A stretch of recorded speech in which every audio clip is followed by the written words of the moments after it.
Wait, it says 5. It's about time to hold up the big black box. The videos. It was? Okay. Sure. All right. Okay. Take 2, click. Okay. First of all, I'd like to thank everybody for coming out for the Community Development Committee here on Tuesday, November 10th. In the room, I am Chris Williams, Councilman Williams. In the room, I have Wesley Hudson and Councilman Cyril Jefferson. And I'm gonna check again, Councilman Tyrone Johnson, can you hear us? Yes, I can hear you. I'm present. All right, thank you. All right, so with that, I will, the first up will be the overview for the Samet Corporation MWBE program, and I'll turn it over to Eric. Just want to do a quick introduction, Mr. Chairman. Today we have Johnny Seegers from Samet, Adam Carden from Samet, and Brian Winkler from Samet to give us this overview and to tell us what they do. Thank you, Eric. All right, thanks, Eric.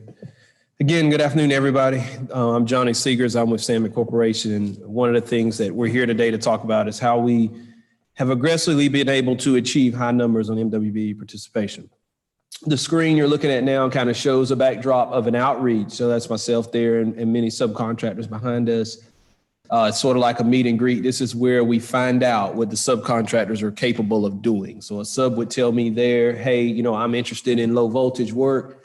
Do you guys have a package available for me? If we have an electrical package at that point, me and Brian would sit together and break out a package that would allow the subcontractors to be able to bid that have expressed interest in that outreach. So how does it begin? One of the things about participation is it has to start in what we call pre-construction. There's 2 phases of a project. There's a pre-construction agreement that comes out, and then there's a construction agreement that we have with the owner. Within PRECON is where MWBE participation must start. Those are the grassroots. It starts in advertising. So on the slide, you see an example of an advertisement that would have gone out in the Greensboro News and Record as a request for pre-qualifications. So this is asking subcontractors who are interested in being on the project to now submit an application to us that we can review, look through their experience, look through their financials, look through things of that nature, call different references, and make sure they are able to do the project. This also indicates to us if the subcontractor is looking for something specific. So if he is a small concrete guy, here is where I'll know if he's looking for a site concrete package versus a concrete foundations, walls, and slabs.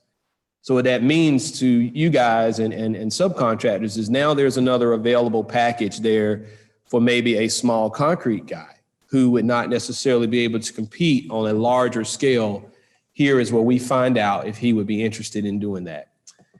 The request for pre-qualifications is followed by a request for bids. The pre-qualification runs from 30 to 60 days before we get ready to bid the project out. And that allows us to what we call stack the deck and pre-qualify 200 to 300 subcontractors for each individual for the overall project, right? That's 8 to 10 or so, or 6 to 5 or whatnot per package. The more you have pre-qualified in a given package is what allows Samet to be successful with participation.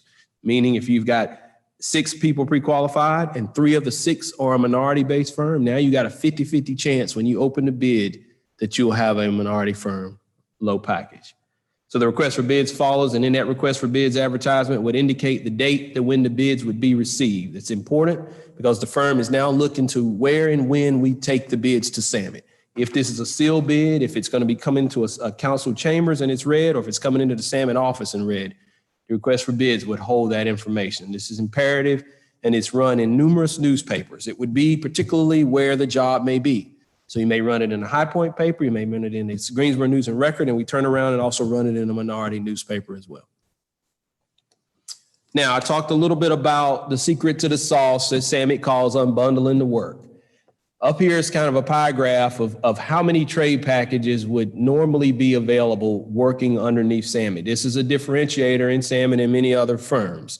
Unbundling the work is an effort-based thing where you may have a project manager like Brian there sitting down with me and the PRECON folks developing packages. So look at electrical.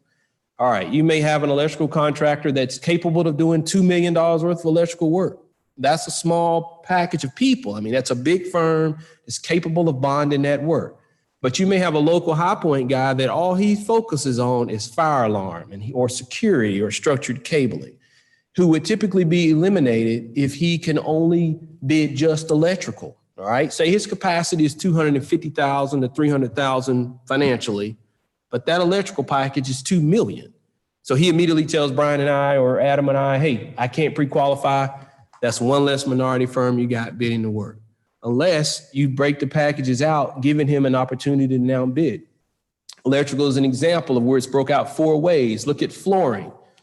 So you may have a contractor who's only good at tile work. That's what he specifies, that's what he's good at. But he doesn't want to touch anything on a project that's dealing with carpet.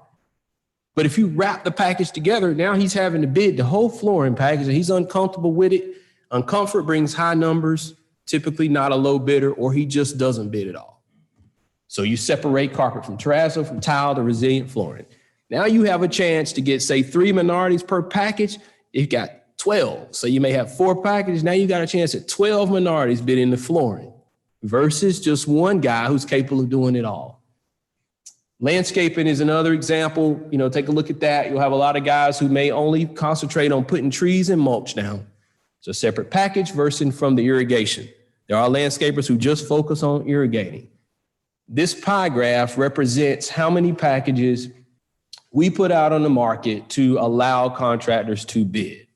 And this is a kind of a representation that goes all the way around from steel to doors and frames, drywall to glass and glazing, all the way to the general trades. The general trades is very common in minority participation.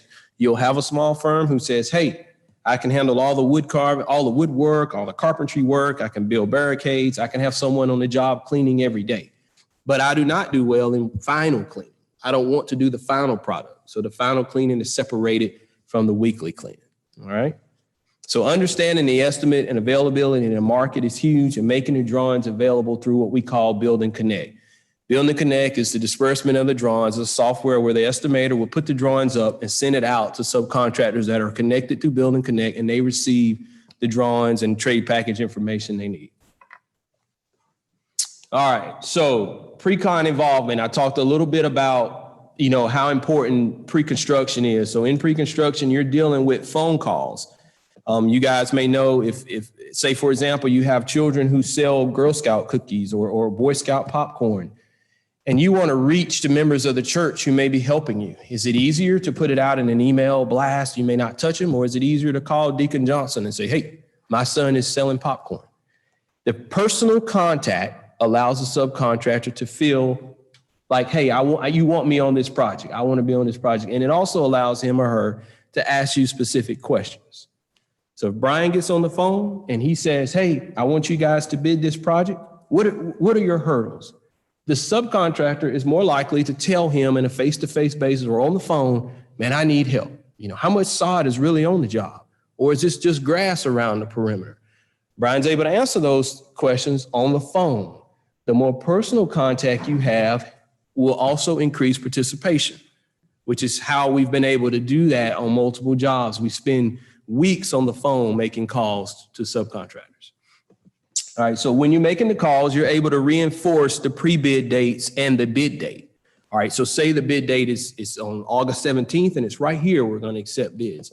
Now you can talk about parking, you know, what's the best place to park, what time you gotta have it in, what floor the elevator needs to come up to, and who will be out there getting the bids.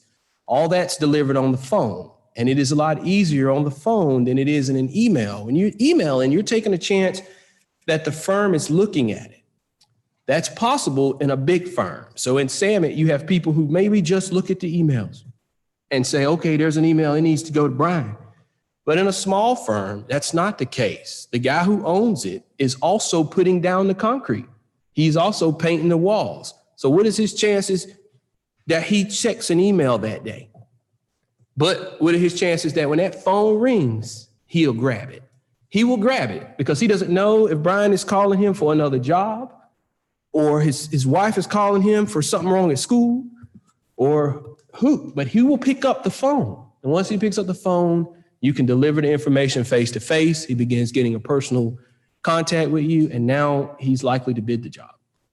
Now, number 6 talks about the performance and payment and the bid bond, a reduced barrier. So in the procurement of participation, barriers are problems, right? Hurdles, anything you've got to jump over to stop you from doing what you need to do is a barrier.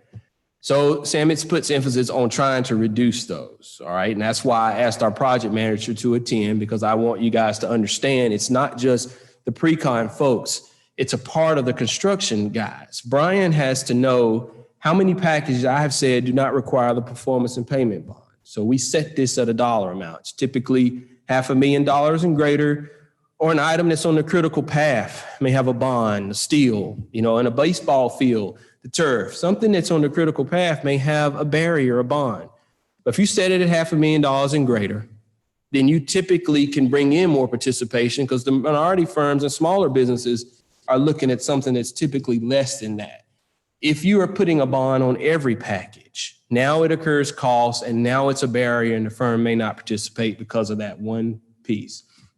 So with the bid bond is up there, a bid bond can cost money. And a lot of times we will ask the subcontractors to give us a company check.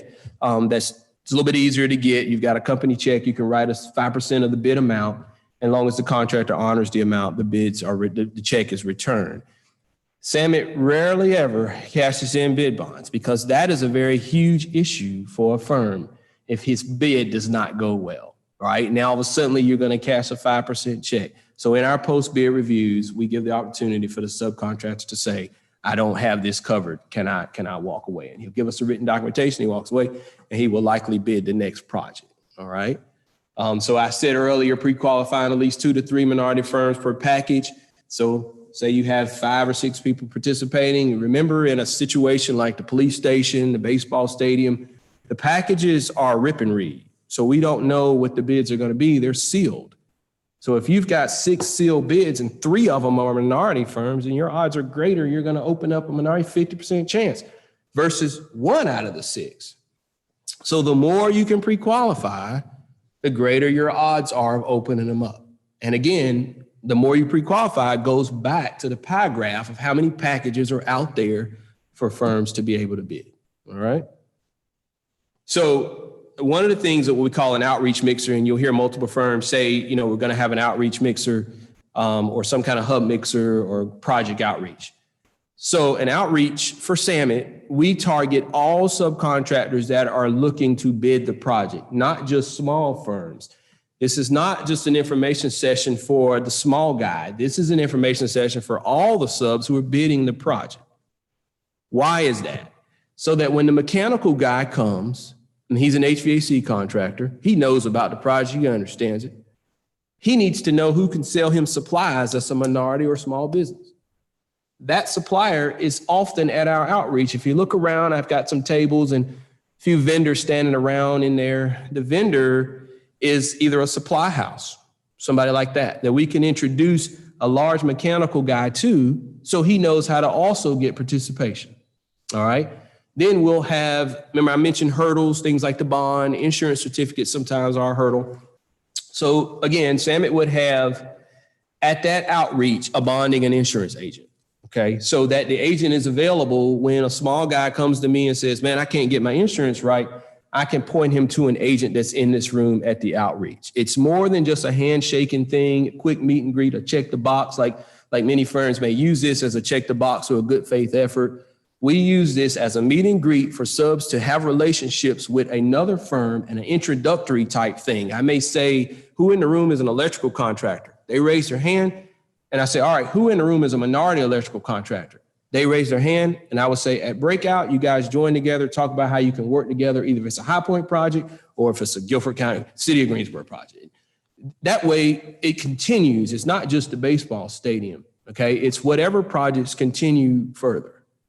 All right, so number 3 talks about the meet and greet, all firms encouraged to attend, and how to make this beneficial. Those are some more pictures, of course, of how the outreach looks. There in the picture on the left, you see myself with a subcontractor. Walking through the door there is Antonio Wallace. He's with GPS. Again, he is a plumbing mechanical supplier. He was at that outreach for that very purpose, to see who was looking at deployment and who was looking at the HVAC. The also very, very important is the very far right. The county may have a particular hub coordinator that works with the city. In that case, it's Cynthia Barnes there. I make sure that they're there as well because they have a database of subs as well that are interested in being on the project that Samet may not have seen. So by her being there, it increases the database of even more firms and also gives her somebody as a reference too that may be in my room. Now, we cater the event. The outreach is in the evening time, and there's a reason for that. It's normally 5:30 to 7:30. So you say, gosh, man, that's after work. All right, let's go back to the principle again. If it's Samet, you may have Adam Carden just set, he's the one who goes every outreach, okay? But in a small business, and say Brian runs the business, well, he's putting carpet down at 1, 2, 3 o'clock.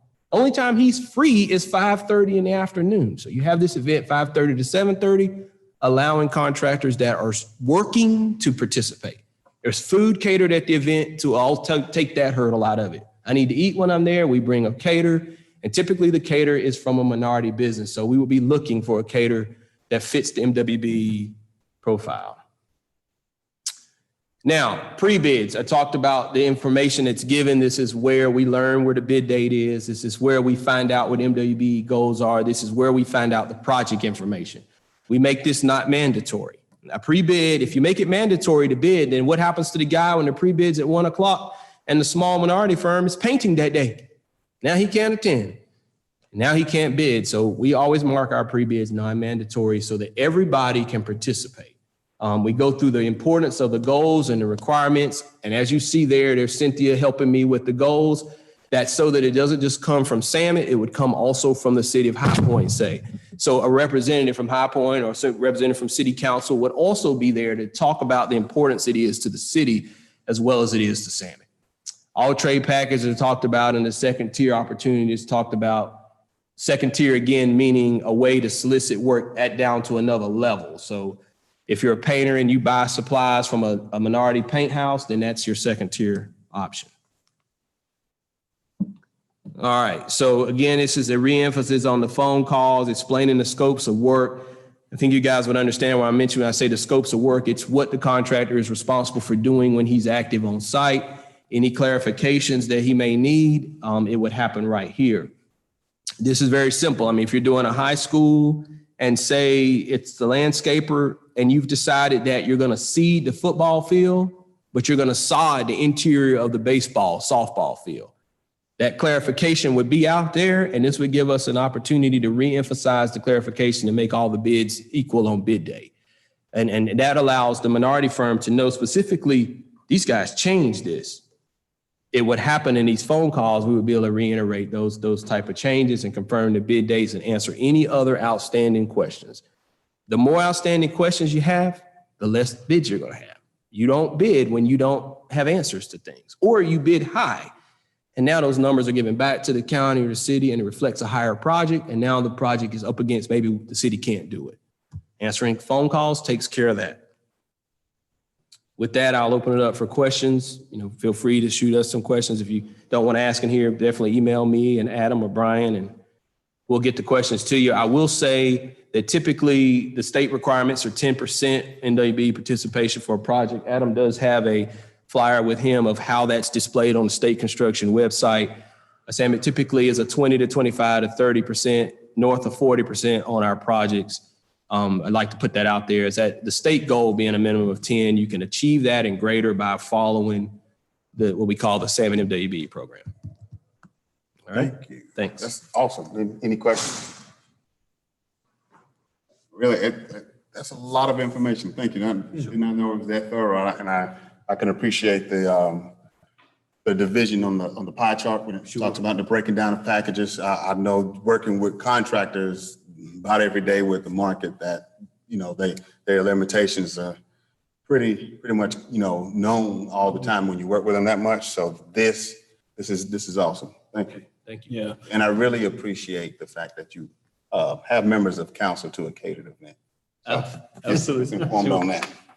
This Councilman Wesley Hudson, can you, I don't know if you have this figure, do you have a breakdown of total number of subs minority subs? What percent do you have to choose from? So normally, so let's start at the pre-qual. So I would pre-qualify, say 250 for a project. There may be 40 trade packages on a project, right, in all. So out of the 40, say we only have 5 bidders per package, then that's 200 bids come in. Of the 200 bids come in, I'd say 40% of those, 30 to 40% of those are typically minority firms, which yields a 30% normally when we open them. Awesome. It's all about bidder participation. And that's what I was just trying to stress with the unbundling the work. You developed this in-house? This Yes, is sir. Councilman Williams again. Yes, sir. Mhm. Yeah, no, I don't have a question, but I appreciate you guys coming in. I appreciate Assistant Manager Almedo, who's been facilitating and working with us to get a lot of this information. The city's been really committed here, really for a while, but I know for myself, I've been really interested in what our MWBE participation looks like as an organization. And so to know that Summit, who's been one of the vendors that we've worked with in the past on a number of projects, to know that you guys have such an intentionality and really an effectiveness, I think, with this work, it's eye-opening. I think there were a lot of things I did not know about, but I think it's also really reassuring. If there's a way to continue to spread that narrative, to share that good news, I think it's great. Thank you. And Chris, you asked the perfect question. Was that developed in-house? It certainly is. And fortunately, Summit develops their own private projects. So those efforts carry on. When we're doing our own non-city related projects, we're able to achieve 100% participation on our own. So we all know Kareem and Karma Contract, and we're able to hire him out on a project and gain 100% participation on buildings that we own throughout. So it's an authentic process. And as Johnny said, the goal that state construction sets is 10%. And you only have to show good faith effort towards trying to achieve that. So like on the Performing Arts Theater, when it initially came out, not one that we did, participation started at 1.6%. And the only requirement they had was to show that they attempted by advertising in the paper and sending a few emails that they tried to get 10%. So the rest, the success factor of getting up on the fire station above 40%, and then those success stories come from the in-house effort and just having that program around when it's not a state project, when it's your own private work, and you can just work with those contractors and award on a non-hard bid basis, when you could just reach out to these guys like you do with a great reputation for doing work on your private projects and just say, we're hiring you directly on this one. Then you get that participation when it does come to these state projects and the regulated projects like our police station. And we got a lot of effort there, so. Thank you. Thank you so much. Appreciate you, gentlemen, so much. Thank you. So there are no more questions? Okay. All right. The next item up would be the Update Homeless Service Guilford County Continuum of Care. And that, I think Brian and I both are on the call. I Can't hear. Yes, I'm here. Can you hear me okay? okay, yeah, just give us a second. We're gonna, Okay. Okay. Yeah, you can go right ahead. Thank you. Okay. Brian, do you want me to go first? Yeah, or- why don't you go, Dr. Palmer, first, just in case you have to jump off. Okay, all right, thank you. First of all, thank you all for having us again, and thank you for giving us the opportunity to share an update. I do believe the last time we were before you was October the 6th, and we gave an update then. Since then, quite a bit has happened. One being something that we're appreciative of this body for, of course, and that is the High Point City Council's or this committee's recommendation and support to have the City Council pass a resolution supporting the Guilford County COC working as a countywide program, if you will. So thank you, first of all, for that. We have been bragging about that at every meeting that we go to. So I just wanted to express our gratitude for that. But in terms of what has transpired so far, right after our meeting with you on October the 6th, we had a called meeting with our COC board and our COC membership. They're two governing bodies to this work. And in the called meetings, we received formal approval by vote from both bodies for us to pursue the county working and serving as the collaborative, what we call the collaborative applicant, or HUD calls the collaborative applicant. And so that passed with both of those bodies.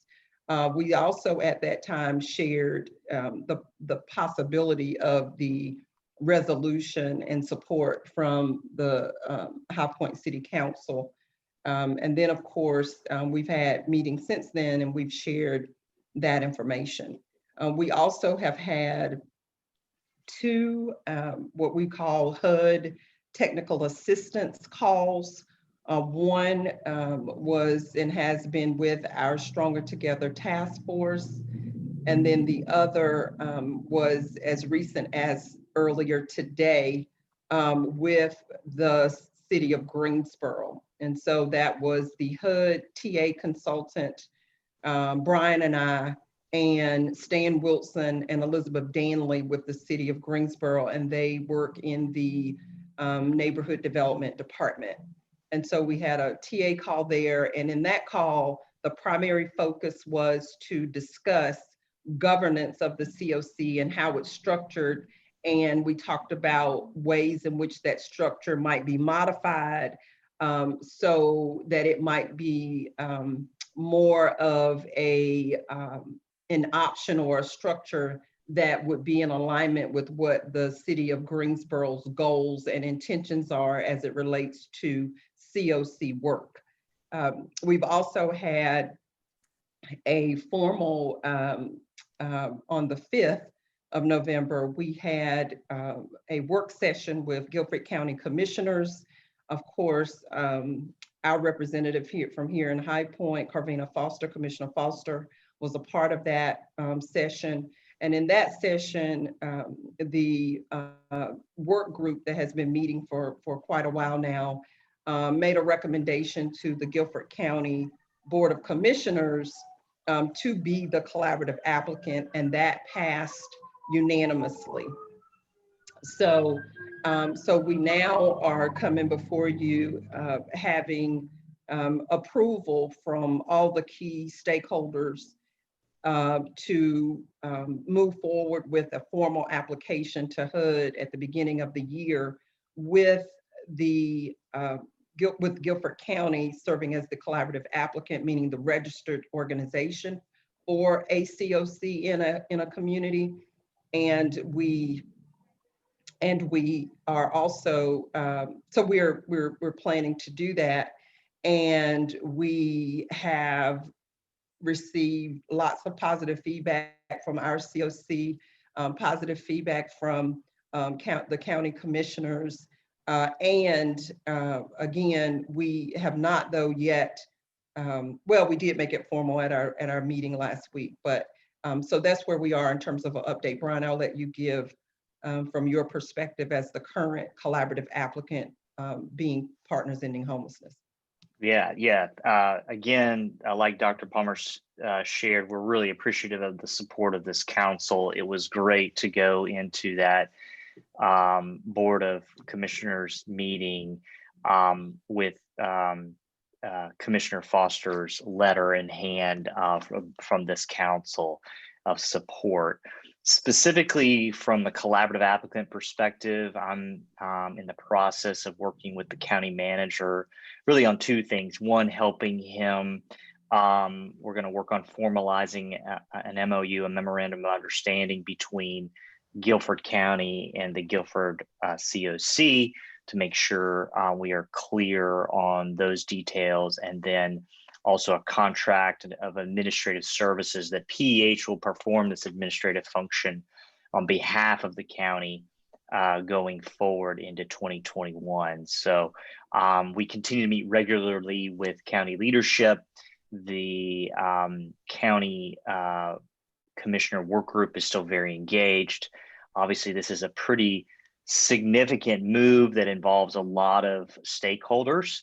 And we were able to share that even on the call this morning with Greensboro, that they are one of those stakeholders, but the City of High Point leadership is a stakeholder, county leadership, our network of 50 plus organizations. So there's a lot of different parts to this operation, but we, Dr. Palmer and I feel like we're building bridges and making it stronger. That's what we've been about all along, that we're stronger together as a unified COC. And again, the county has affirmed that, City of High Point has affirmed that. And we really think we're moving in the right direction. Thank you. Thank you for that update. I'm glad that seems to be moving in a positive direction. Hopefully we can kind of turn the corner on this and finish it out together. I hope. Anybody have online or in the room have any questions? All right. Councilman Johnson, thank you so much for the update. And thank you, and look forward to hearing more good news, hopefully soon. Great, thank you all. We Thank appreciate y'all for you. having us. Thank you. Yeah, we appreciate your support. Sure. Thank you. Okay, the next up will be the update for the CDBG, and I will turn that over to Mike. And I'll admit, Mike, I was going to ask Sarah how long was his, but I think I just want to go ahead and move with yours, because I think he can roll through his pretty quick. Yeah. Not too much, I hope.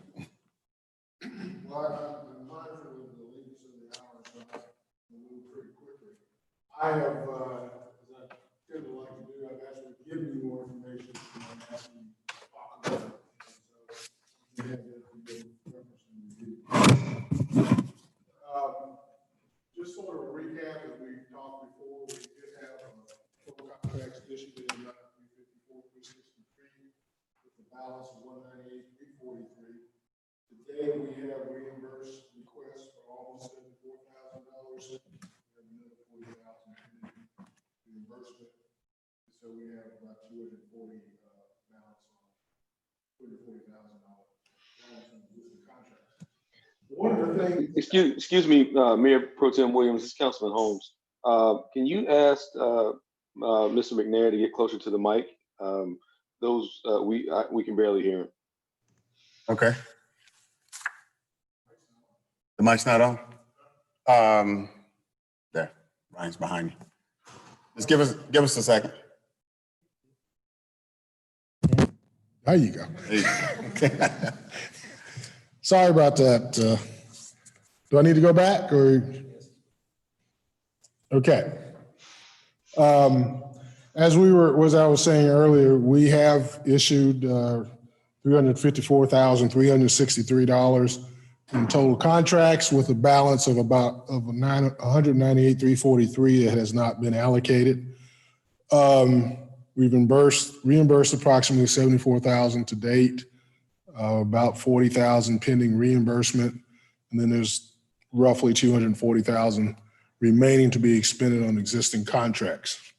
One of the things that we've been looking at sort of out in the marketplace, there's a lot of money out there from different sources, the county, the state, us, that potentially can overlap. And so one of the things we have to be concerned about is duplication of services. So we sort of decided to kind of pause for a second to let some of this stuff clear.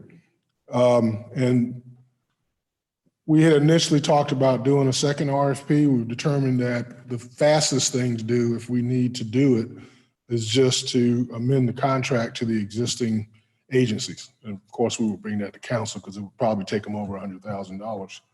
But you could get it out there in 2 weeks as opposed to 60 days. So it just leaves us that flexibility.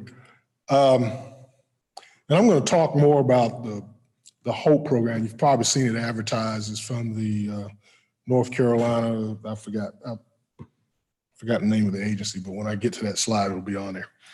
Also, we told you there was a second allocation of 588,681 that was announced. We were notified September 11. And so one of the things that we're exploring is the possibility of doing a public facility type project where maybe you take a building that's out of service, put it back in service with community partners, and it can actually help us to prepare and respond or prevent COVID, probably be in the homeless arena. We saw it as an opportunity to do something that we would not do otherwise because we didn't have the resources. So just trying to evaluate whether that's a doable thing or not. So we're still working through that. Of course, as we progress with that, we'll come back and share with you whatever progression we've made. But to date, our total awards is $1.141357 million. And as I've said earlier, we've only spent about 113 of it, 114 of it. We did get a slow start. HUD kept changing or sending out policy guidance that caused us to have to go back and put stuff in the contract. It wasn't in the contract. And it caused everybody to kind of get delayed getting started, but people are getting underway now. This is just a table showing you the agencies that were awarded funds, the amounts that they were awarded. And I have in there, I'm not going to delve into it, but there's a report on each one, what their activity is, their progress to date, who's finished, who hasn't spent any money yet for whatever reason. And it just gives you that information. If you have any questions about it, I'm not stopping and delve into it, but it's a lot of detail. But it's for your perusal at your convenience. North Carolina Office of Recovery and Resiliency. I couldn't remember the agency at the time. But this is the agency that's putting out the HOPE program. The state initially allocated, I believe, $116 million in this program. And I've heard that they've recently added another $50 million to it. And this program is CDBG-CV. It does the same thing that we do. And I've heard that in some other cities, they're upset because the state program offers more benefits in their program, which makes people not go after their program to go after the state money first. So it's messing with a lot of different folks, but it's basically rental. I don't think they do mortgages, but they do rental and utilities. And still 80% of the median, people have to be behind. They will actually pay up to 6 months rent at a time. You get the landlord to agree not to evict the person, and then they'll pay 6 months rent. That's I don't know the gore details, but that's what we talked to them on the phone. That's what they explained to us. They make payments on behalf of the applicant just as we would. You make the payments to the landlord or to the property manager.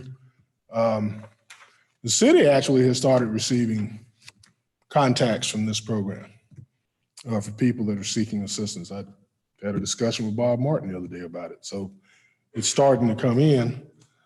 They're telling us that, they being the state are telling us that they don't think the money's going to last till the end of the year. I mean, there's just a lot of demand across the state, even though, well, it's more than $1 million a county, but but if you're doing 6 months at a time, it goes pretty quickly. I got a quick question, Mike. This is Councilman Chris Williams. So because you talk about the whole program, is this in where does the CARES Act that was paying This comes out of the CARES Act. This does? Yes. I mean, the one that the city offered up. All of it, same place. Okay, just yeah. See, the state is an entitlement just like we are. It's just much bigger than we are. Right. Well, so we got $500,000. They got. So the one we offered that was released, I think it was like October, the end of October. This is within the monies from your CDBG fund. No, well, make sure. I'm just trying to figure out where this came from. It's the CARES Act that was your mortgage and rent payment. It was the one that that was released. The one you saw in the Rhino? Actually, it came from us. October 27th. Housing Consultant Groups. Let me see if I can find out where it is. That was, Yep, yes. yeah, correct. that's us. That's still us, okay. That's us. Okay. Yeah, All right. that's us. It's under the same Source. source, but disseminated different. Different agency. So, the state got a bunch and we got a little bit. And, Then that's, okay. but we have the same general guidelines, but there's some flexibility as to, they'll put max and caps out there. Right. And so some people look at a cap and say, well, that doesn't mean I have to go that high. Right. And they'll come in under the cap and then somebody else goes above the cap. And when they end up in your marketplace, essentially competing with you, it creates a problem. But they're trying to, that's what we said, well, let's pump the brakes and let that money blow by. Gotcha. Because it will be spinning our wheels. And again, you see here, landlords have to agree not to evict the tenant. And they actually have, my understanding is they have to have a written agreement and they want to increase the rent during the term of the lease. So it's a very powerful program. It's a lot of funding. It doesn't speak to mortgages, just utilities and rents.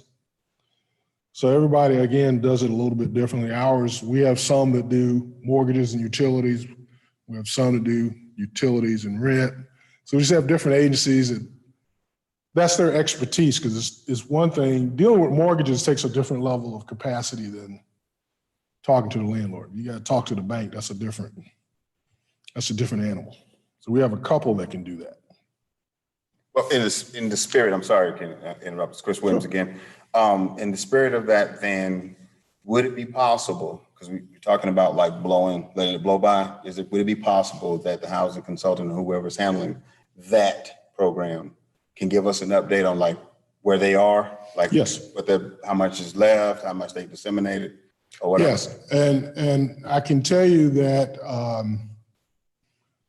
they have actually contacted us and asked if they could get an advance because of the demand that they're getting. No doubt. So we've approved that, so that'll be working through. The agencies that are providing that type of assistance now is Housing Consultant Group, it's Open Door Ministries, West End Ministries expressed an interest. It'll probably be those three that we'd be looking at, again, because we already have contracts with them. So it'd just be a simple update to keep it going rather than having to go through this long process. Then they talk about the type of income requirements they have, and we all have to do that, show us your W-2, your tax returns, your Social Security card, get into all that kind of stuff. And they have two methods. They can call 211 or they can go through the internet. I actually went in and submitted an application myself just for the heck of it. I wanted to see how hard it was. I told them my name was Billy Bob Thornton, went through it that way. And when I got to the point where they started talking about uploading, I'm like, uh-oh. But they told me, they said, no, you can do that from your phone. You can actually take a picture of your document and then just upload it from your phone. Oh, okay. Because I said, nobody has a scanner. So no, I just take a picture and upload it. So it's not as difficult maybe as it may seem, but it took me about 10 minutes to go through it. But I was just curious. They sent us the link. I said, well, what's on the link? And this young Nemashina Burns is the person that we've been talking to at the state. Nemashina, I'm not sure, but I just call her Miss Burns. But she's been our point of contact, and if you have any questions, in fact, I had her call Bob, because he got that letter from the HOPE program. He came to see me and said, what's this? And I said, they need to talk to you. I told them they need to call you, so they finally did. But that's all I've got, gentlemen. And if you have any questions, I'll be glad to answer. Thank you, Mike. I appreciate that. I'm sorry, I got a little confused because I was like, it's like, different, same source, but just different ways that it was going out. I just wanted to kind of get an update. Well, you can imagine the confusion out in the marketplace. It feels like March. At some point, it kind of feels like we're still dealing in March with this, and as opposed to where we are in November. All right, any other questions for staff? And anybody online have any questions for staff? All right. Thank you, Mike. Thank you. All right. Last, I believe, it'll be up to Councilman Cyril Jefferson, and he's going to give us an update on, and I'm going to mess this up. What's this again? Okay, yeah, an update on the Coltrane project. Chairman Williams, I appreciate that. I was just making a joke. The second time in 9 days that I've come down to the podium to present. I don't know if it's a trend of things to come, but you guys just pray for me. So the Coltrane project is essentially an initiative that was authorized and started up by here, the city of High Point, in early 2019. We'll get into our timeline to really talk about some of those events, but it's been some work that we've been carrying out now for the better part of 2 years. And that there in the picture is the John Coltrane home. Well, at least his childhood home. And we're hoping that eventually we'll be able to get a naming resolution done for it to be called the actual Blair Coltrane House, because we believe the history of it is deeper than just John Coltrane. Obviously, that's the most noteworthy part of it. But his grandfather, Reverend W.W. Blair, who built the house in the early 1930s and who was himself a powerful figure in our community, a reverend and an activist. He's got his own story, and that house is very much a part of his legacy as it is a part of John Coltrane's legacy. So our mission with this project is to preserve and repurpose the childhood home of John Coltrane, leveraging its unique historical and cultural significance, sharing its untold story, and allowing it to serve as a catalyst for further enhancement of the surrounding communities. We have an oversight committee consisting of a number of public officials, along with some city staff members and then other community members and leaders. That oversight committee meets quarterly, and then we have subcommittees who meet on an ad hoc basis. Those subcommittees consist of our history committee, whose focus was on our historical marker placement that was done back in August of 2019, looking up the Coltrane family genealogy, and then conducting the search for furnishings and photographs. Our site function subcommittee is the one that facilitates tours of the homes, the one that coordinated and held the community input meeting to get feedback from members of our community about what to do with the house, and to help guide the process on determining what use of site should be. And then our preservation committee finally is the one that facilitates the work on cleaning up the house and property, working on the historical landmark designation, the one that facilitated the condition assessment done by preservation architect David Gall, and determining what our preservation priorities are. And so here is a timeline of some work that's done. As I mentioned, February 2019 was the beginning of it all, where there was a stakeholders meeting where folks got to come check out the house. And then everyone walked over to the Penn Griffin School for the Arts, and they hosted a meeting of everyone in attendance to just talk about the house and sort of get thoughts out there down on paper. After that, it came in March 2019 that the Coltrane project was established by the city of High Point, where Phyllis Bridges and myself were named and appointed as co-chairs. We hosted our first cleanup day for the home in June of 2019. August of 2019, there was a big unveiling of a historical marker there, where hundreds of people attended. There's great media press on it. It was also the start to the Coltrane Festival weekend that we have here locally. It's also when we started the condition assessment for the home to see what kind of condition it's in, because that's what'll lead us to know what kind of work we can do on it.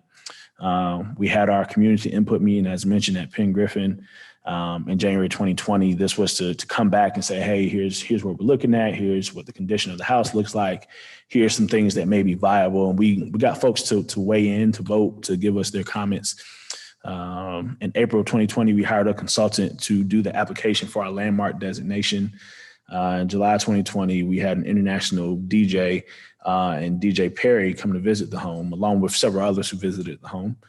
We found out that our historical landmark was approved by the Guilford County Historic Preservation in October 2020. And then in November 2020, hoping, obviously today, providing some council updates, hoping to get the naming resolution done and hopefully have council approve the recommendation that comes from the Historic Preservation Commission in regards to landmark designation.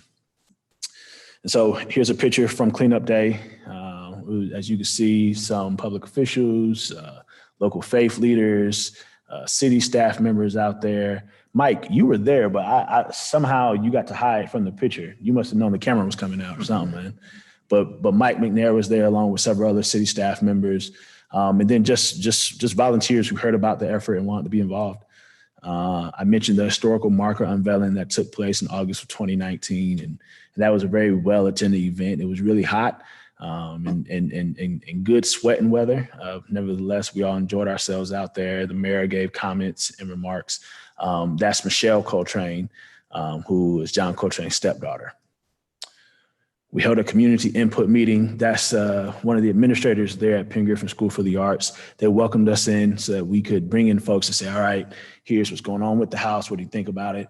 The most popular uses that were voted on is that the home should have some sort of musical education programming that if possible, allow it to function as office space for local nonprofits as appropriately. That you could in some ways put in an experiential museum or art exhibition space, or let it serve as on a very minor scale, special event venue. And really, when you look at it, the four could coexist together, and that the space doesn't have to be used universally all the time for any one of those four things, but could be used sort of as a mix of those four things at any given time. We realized that for those things to take place, there would have to be a building code change of use, that we go through the proper channels at a certain point to hopefully get that done. We'll continue connecting with community partners and at a certain point secure funding. I mentioned a house tour from DJ Perry, who's an internationally known jazz DJ, writer, jazz vinyl collector, and radio show host. He generously donated a gift to the house. That's that framed photo of the album cover. He's holding the actual album cover that's like circa 1960 something. It's literally vintage. At first I thought he was giving us that, and he politely cussed me out and said, heck no. No, I'm kidding. He didn't cuss me out. Scratch that from the record. But he did give us that nice photo frame. And if you go in the house now, it sits up on the mantle. It's just, I thought it was really generous for him to come by, give us that tour of the house. It also got lots of great engagement and exposure on social media. He did a live video that got thousands of views and lots more of engagement on some of the pictures that he posted, and people asking and saying, man, I got to come tour the house. I didn't know that this was a thing. I didn't know it was in High Point. Oh man, I live in Raleigh. That's only an hour and a half. I got to come check it out. So what that tells us is that, it's hopeful. It's leading to more excitement about the home and hopefully more attention and traffic to come that way. As I said, there were additional house tours on the left. That's Maxine Gordon. She is the wife of late great jazz legend Dexter Gordon, who is a giant in that industry. Michelle Coltrane, as I mentioned earlier, stepdaughter of John Coltrane, who's also herself a jazz performer. And then Kirk Whalum, who's a pretty well-known jazz musician. He toured the house as well. I mentioned that we brought in a consultant to do the application for the historic landmark designation. And you can see there, well, if I move the Zoom bar, you'll be able to see this bad boy over. All right. That the board okays the landmark status for John Coltrane's childhood home. That was done by the Guilford County Historic Preservation Commission. The way it works is that the commission themselves consider it. If they think it's, good and should go through, then officially what they don't do is they don't officially approve the designation. They approve a recommendation that then comes back to city council. City council is the only governing body that can approve designations within our municipality. But that went through Director McNair's office, and he and Greg Ferguson ran point on sort of getting that done. And so we're really thrilled about the consultant and the work that they did. The approval of the application says a lot. And that's going to be another big step and sort of just continuing to build the notoriety of the home.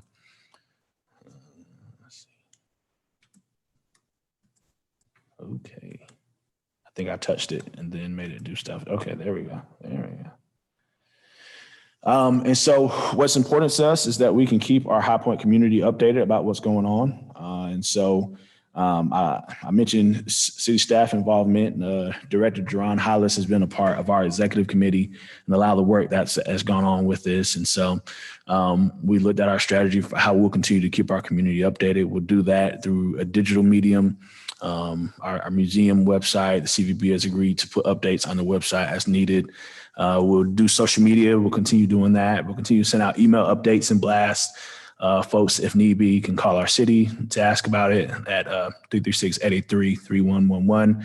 There's pickup locations for some of our hard copies of materials at City Hall, our Community Development Center on 4th Street, our recreation centers, library, and museum. And then, of course, people can always reach out to us via our public information email address, and that is pio@highpointnc.gov. And finally, that's it. Just want to say thank you to council committee for hearing this. Assistant Manager Ferguson, remind me, I know we talked about the naming resolution, and typically that's something that's done at our larger council meetings. Did we want to ask this body to recommend it, to approve the recommending of that naming resolution? I think that would be appropriate step next, and then send it to the full council.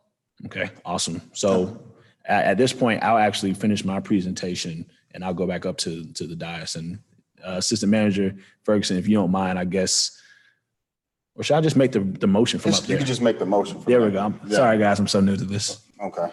And just want to throw this out to you. Just y'all have done exceptional work there.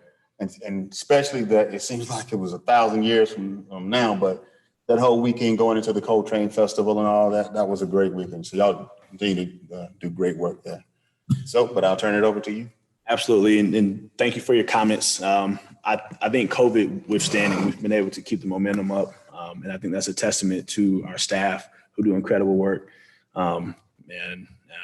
Thank you. So I'd like to make a motion that our committee recommend a naming resolution for the home that would name it as the Blair Coltrane House officially within the city.